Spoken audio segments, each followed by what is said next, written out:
Hi friends, welcome to VIP வஸ்னி channel. இன்றைக்கி என்ன பார்க்க போகிறோன்னா, ஹெல்த்தியான பொன்னாங்கண்ணி கீரை கடையில் தான் பார்க்க போகிறோம். இது ரொம்ப நல்லது உடம்புக்கு. கண்டிப்பாக அந்த மாதிரி கீரை கடையில் வச்சு சாப்பிடுங்க, உங்களுக்கு ரொம்ப பிடிக்கும். ரொம்ப சிம்பிளான மெத்தடில் டக்குன்னு செய்யக்கூடிய நான் கீரை கடையில் தான் செஞ்சு காமிக்க போகிறேன். மார்னிங் டைமில் ஸ்கூலுக்கு ஒர்க்குக்கு போகிறீங்கன்னா டக்குன்னு இந்த மாதிரி ஒரு கீரை கடையில் பண்ணிவிடுங்க. ரொம்ப ஈஸியாக இருக்கும். ரொம்ப நேரம் ஆகவும் ஆகாது, சீக்கிரமே பண்ணி முடிச்சிடலாம்.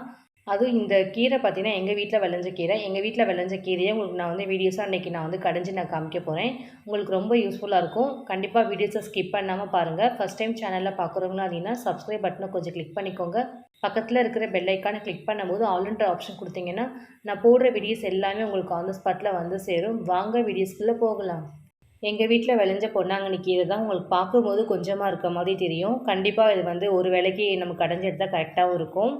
நான் கடையில் தான் ஒரு கட்டு இந்த பொன்னாங்கண்ணி கீரை வாங்கிட்டு வந்தேன். அப்போ நான் யூஸ் பண்ணி அந்த மீதி குச்சி இருந்துச்சு பாருங்கள், அந்த குச்சியெல்லாம் வேஸ்ட் பண்ண வேணாம்னு சொல்லிட்டு அங்கங்கே ஓரத்தில் அந்த மாதிரி நட்டு வச்சுருந்தேன். இது எல்லாமே நல்ல க்ரோத்தாக இருந்துச்சு. எங்கள் வீட்டில் காம்பவுண்ட் ஓரத்தில் 2 பக்கமும் மண் இருக்கிற மாதிரி இருக்குது. அந்த மண்ணில் நான் கொஞ்சமாக அந்த கீரை குச்சியெல்லாம் நான் ஊண்டி வச்சுருந்தேன். ஊண்டி வச்சதில் நல்லா க்ரோத்தாக இருந்துச்சு. கிட்டத்தட்ட பார்த்திங்கன்னா ஒரு 8 மந்த்ஸ் கிட்ட ஆச்சு எனக்கு இந்த கீரை விளைஞ்சி வர்றதுக்கு. இந்த பொன்னாங்கண்ணி கீரை பொறுத்த வரைக்கும் கொஞ்சமாக நீங்கள் குச்சி வச்சிங்கன்னா போதும். அதோட வேர் ஸ்ப்ரெட் ஆகி நெக்ஸ்ட்டு பரவ ஆரம்பிச்சிடும். அந்த மாதிரி தான் அந்த கீரை எல்லாமே எனக்கு க்ரோத்தாக இருந்துச்சு. கீரையெல்லாம் விளைஞ்சிடுச்சு, நல்லா க்ரோத்தாக இருக்குது. இதை நம்ம அறுவடை பண்ணிடலாம். பொன்னாங்கண்ணி கீரையில் நிறைய வகை இருக்குது. நீட்டு பொன்னாங்கண்ணி, அதே மாதிரி சிவப்பு பொன்னாங்கண்ணி, பச்சை பொன்னாங்கண்ணி 3 வகையாக இருக்குது. நான் சிவப்பு பொன்னாங்கண்ணி கீரை தான் வச்சுருக்கேன். இந்த சிவப்பு பொன்னாங்கண்ணி கீரை பார்த்திங்கன்னா உடம்புக்கு ரொம்ப நல்லது, கண்ணுக்கு நல்லது, குளிர்ச்சியும் தரும். ஸோ ஃபஸ்ட் நம்ம அந்த கீரையை ஃபுல்லாக கட் பண்ணி எடுத்துக்கலாம். நான் வேர் பகுதி கிட்ட தான் நான் கட் பண்ணி எடுக்கிறேன். வேர் பாதி இருக்குது. ஏன்னா நெக்ஸ்ட்டு நமக்கு கீரை க்ரோத் ஆகிறதுக்காக நான் விட்டு வச்சுருக்கேன். வேர் பகுதி முன்னாடி வரைக்கும் கட் பண்ணி எடுத்துருக்கேன். அப்போ தான் நெக்ஸ்ட்டு நமக்கு கீரை வர்றதுக்கு கரெக்டாக இருக்கும். கீரை பார்க்குறதுக்கு கம்மியாக இருந்த மாதிரி இருந்துச்சு. ஆனால் கட் பண்ணி எடுத்ததுக்கப்புறம் பார்த்திங்கன்னா நிறையா இருந்துச்சு. ஒரு வேளைக்கு இந்த கீரை கடைஞ்சி சாப்பிட்றது கரெக்டாகவும் இருக்கும். என்ன தான் நம்ம கடையில் காசு கொடுத்து கீரை வாங்கினாலும் நம்ம வீட்டில் இந்த மாதிரி விளைஞ்ச கீரையை நம்ம சமைக்கிறது டேஸ்ட்டே தனி தான். உங்கள் வீட்லேயும் இந்த மாதிரி சின்னதாக கொஞ்சமாக எங்கேயாவது மண் இருந்துச்சுன்னா அதேமாதிரி தொட்டியில் கூட இந்த மாதிரி வளர்க்கலாம். அங்கங்கே இந்த மாதிரி ஒரு 4-5 குச்சி மட்டும் நீங்கள் மண்ணில் வச்சிங்கன்னா போதும். அதுவே உங்களுக்கு நல்லா ஸ்ப்ரெட் ஆகி கீரை நிறைய க்ரோத் ஆக ஆரம்பிச்சிடும். இந்த கீரையில் கடையில் மட்டும் தான் பண்ணணும் கிடையாது, பொரியல் பண்ணலாம், கூட்டு வைக்கலாம், எல்லாமே சூப்பராக இருக்கும். நான் இன்றைக்கி உங்களுக்கு கடையில் பண்ணி காமிக்க போகிறேன். யாருக்கெல்லாம் இந்த சிவப்பு பொன்னாங்கண்ணி கீரை ரொம்ப பிடிக்கும் கமெண்ட்டில் சொல்லுங்கள். அதே மாதிரி யார் எல்லாமே இந்த செடியெல்லாம் வீட்டில் வச்சு வளர்க்குறீங்க அவங்களும் கமெண்ட்டில் சொல்லுங்கள். என்ன மாதிரி நீங்களும் கொஞ்சமான மண்ணில் இந்த மாதிரி கீரை வளர்த்துற அனுபவம் இருக்குதா, அதையும் கமெண்ட்டில் சொல்லுங்கள். எல்லா கீரையுமே நான் ஒட்டை கட் பண்ணி எடுத்திருக்கேன். அப்போ தான் நெக்ஸ்ட் நமக்கு க்ரோத் ஆகுது கரெக்டாக இருக்கும்.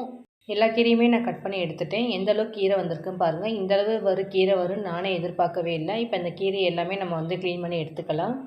கீரை இந்த க்ளீன் பண்ணுறது ரொம்ப ஈஸி. டக்குன்னு அந்த குச்சியை மட்டும் பிடிச்சி இந்த மாதிரி உருவி எடுத்திங்கன்னா போதும், சூப்பராக நமக்கு அந்த கீரை எல்லாமே வந்துடும்.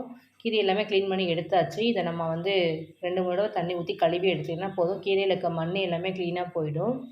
இந்த கீரையோட குச்சி பார்த்திங்கன்னா இப்படி தான் இருக்கும். இந்த குச்சியை அடிப்பகுதியை மட்டும் எல்லாத்தையும் சேர்த்து மொத்தமாக 10 அந்த மாதிரி மண்ணில் ஊண்டி வச்சிங்கன்னா போதும், சக்குன்னு பிடிச்சிடும். நம்ம நெக்ஸ்ட்டு கீரை அறுவடை பண்ணுறது கரெக்டாக இருக்கும், நல்ல ஸ்ப்ரெட்டும் ஆகிடும். இதை பெரிய பெரிய குச்சியாக பார்த்து அப்படியே மண்ணில் ஊண்டி வைக்கலாம். இல்லைன்னா நீங்கள் டேரெக்டாகவே நம்ம இந்த கீரை குச்சியை மண்ணில் சொருகி வைக்கலாம். ஈஸியாக நமக்கு நல்ல வேர் பிடிச்சிடும். நான் கீரை க்ளீன் பண்ணி வச்சுருக்கேன் பாருங்கள். இந்த குச்சி நான் திரும்பவும் நான் மண்ணில் வச்சு நான் புதைக்க போகிறேன். அப்போ தான் நெக்ஸ்ட்டு நம்ம கீரை நிறைய க்ரோத் ஆகும். கீரை எல்லாமே நான் கழுவி எடுத்துகிட்டு வந்திருக்கேன். 2-3 தடவை தண்ணி ஊற்றி நல்லா கழுவி எடுத்துக்கோங்க. கண்டிப்பாக கீரையில் மண் இருக்கும். ஏன்னா நான் வச்சது கொஞ்சம் தரப்பகுதியாக இருக்கிறதுனால கொஞ்சம் மண் அதிகமாகவே இருக்கும். நல்லா தண்ணி ஊற்றி கழுவி எடுத்திருக்கேன். நான் பண்ணுற மாதிரி முறையில் பண்ணுங்கள், டக்குன்னு ஈஸியாக கீரை கடைஞ்சி முடிச்சிடலாம். 100 கிராம் அளவுக்கு துவரம் பருப்பு ஆட் பண்ணிக்கலாம் குக்கரில். நான் குக்கரோடு சேர்த்து கீரை எல்லாமே சேர்த்து மொத்தமாக நான் வேக வச்சு நான் எடுக்க போகிறேன். தேவையான கொஞ்சமாக தண்ணி சேர்த்துட்டு ஃபஸ்ட்டு பருப்பை கழுவிக்கலாம். அதுக்கப்புறம் நம்ம ஒவ்வொரு பொருளை சேர்க்க ஆரம்பிச்சிடலாம். எப்போவுமே பருப்பை கழுவிட்டு அதுக்கப்புறம் செய்ய ஆரம்பிங்க.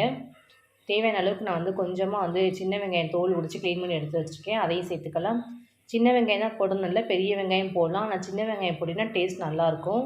காரசாரமாக இருக்கிறதுக்கு கொஞ்சம் தேவையான அளவுக்கு பச்சை மிளகாய் எடுத்திருக்கேன். எங்கள் வீட்டில் விளைஞ்ச பச்சை மிளகாய் தான். அதே மாதிரி பூண்டு ஒரு 4 பல்லுக்கிட்ட எடுத்து உரித்து வச்சுருக்கேன், அதையும் சேர்த்துக்கலாம். தக்காளி எடுத்துருக்கேன், 2 தக்காளி கிட்ட நறுக்கி அதையும் சேர்த்துக்கலாம். ஒரு 1/4 டீஸ்பூன் மட்டும் மஞ்சத்தூள் ஆட் பண்ணிக்கலாம். அதே 1/4 டீஸ்பூன் ஜீரகம் ஆட் பண்ணிக்கலாம். கண்டிப்பாக ஜீரகம் போடுங்க, அப்போ தான் நமக்கு அந்த ஃப்ளேவர் நல்லாயிருக்கும், டைஜஷனும் ஆகும். அதே 1/4 டீஸ்பூன் பெருங்காயம் சேர்த்துக்கலாம். கண்டிப்பாக பெருங்காயம் போடணும், ஃப்ளேவர் டேஸ்ட் நல்லாயிருக்கும். எல்லாமே சேர்த்தாச்சு. லாஸ்ட்டாக வந்து கீரையை கழுவி வச்சுருந்தோம் பாருங்கள், இதோடய சேர்த்து மொத்தமாக ஆட் பண்ணிக்கலாம். நிறைய பேர் வந்து இந்த மாதிரி கீரையை வந்து குக்கரில் போட்டு வேக வச்சிங்கன்னா கலர் மாறும்னு நினைப்பீங்க. கண்டிப்பாக கலர் மாறவே வராது. நமக்கு அதே மாதிரியே பச்சை பசேன்னு கீரை நமக்கு வரும். தேவையான அளவுக்கு தண்ணி சேர்த்துக்கலாம். 1 கிளாஸ் மட்டும் தண்ணி சேர்த்துக்கலாம். அப்போ தான் நமக்கு பருப்பு போட்டிருக்க எல்லா பொருளும் நல்லா வேகிறது கரெக்டாக இருக்கும். குக்கரை க்ளோஸ் பண்ணி ஸ்டவ் மேலே வச்சிடலாம். கண்டிப்பாக ஒரு 2 விசில் வர வரைக்கும் இதை வெயிட் பண்ணிவிட்டு வேக வைக்க போகிறோம். 2 விசில் வந்துச்சுன்னா தான் நமக்கு பருப்பு எல்லாமே வெந்து வரும், கரெக்டாகவும் இருக்கும்.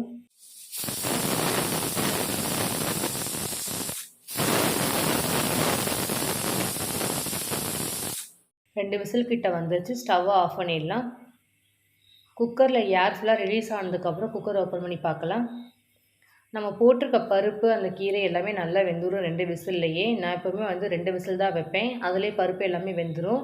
இதுக்கு மேலே நீங்கள் விசில் போட்டிங்கன்னா கீரை வந்து ரொம்ப குழையிற மாதிரி இருக்கும். நமக்கு டேஸ்ட்டு கொஞ்சம் மாறிடும். அதனால் 2 விசில் மட்டும் போட்டு எடுங்க, கரெக்டாக இருக்கும்.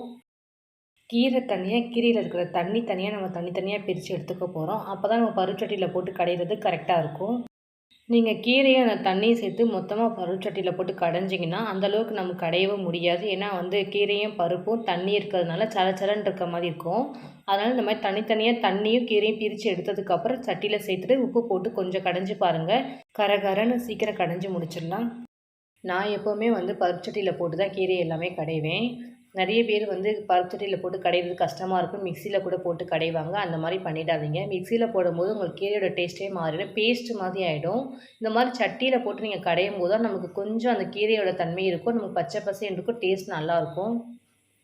இந்த மாதிரி உப்பு போட்டுட்டு மத்தை வச்சு நல்லா இந்த பக்கம் 2 பக்கம் மாற்றி மாற்றி நீங்கள் வந்து இந்த மத்தை வச்சு நாங்கள் திருப்பி திருப்பி கடையும் போது நமக்கு சூப்பராக ஃபைனாக நமக்கு கடைஞ்சிடும். ரொம்ப ஈஸி. உங்களுக்கு கம்ஃபர்டபுள் இல்லைன்னா அங்கே கீழே கூட உட்காந்து கூட கடையலாம். நான் வந்து வீடியோஸ்க்காக நான் இந்த மாதிரி கடைஞ்சி காமிக்கிறேன். நம்ம போட்டிருக்க உப்பில் நமக்கு அந்த மண் சட்டியிலே போடும்போது நமக்கு கறக்கு முறுக்கு நல்லா கடைஞ்சி வந்துடும். இந்தளவு கடைஞ்சிங்கன்னா போதும், கரெக்டாக இருக்கும். ரொம்பவும் நீங்கள் கடைஞ்சினா பேஸ்ட்டு மாதிரி ஆகிடும், டேஸ்ட்டும் மாறிடும். அதனால் போதும்.